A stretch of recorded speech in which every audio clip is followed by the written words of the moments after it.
سنن دارمی کتاب مقدمہ دارمی باب نبی کریم صلی اللہ علیہ وسلم کی بات سے پہلے لوگ جس جہالت اور گمراہی کا شکار تھے۔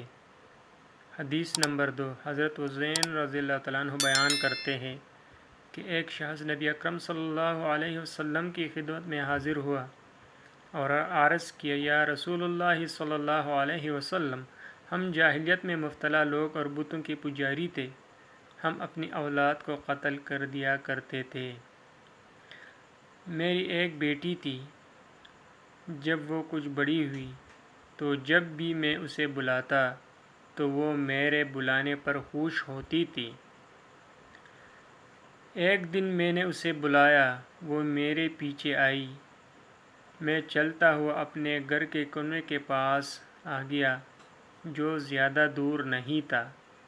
میں نے اس بچے کا ہاتھ پکڑا اور اسے کنویں میں پھینک دیا۔ اس نے مجھ سے آخری بات یہ کہی، اے ابا جان۔ راوی کہتے ہیں نبی اکرم صلی اللہ علیہ وسلم رونے لگے، یہاں تک کہ آپ صلی اللہ علیہ وسلم کے دونوں آنکھوں سے مسلسل آنسو جاری ہو گئے۔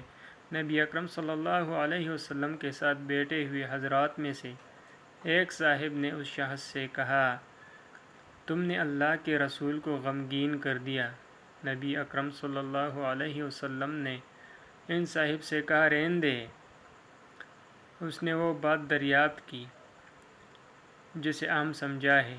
پھر نبی اکرم صلی اللہ علیہ وسلم نے اس شخص سے کہا، اپنی بات میرے سامنے دوبارہ بیان کرو۔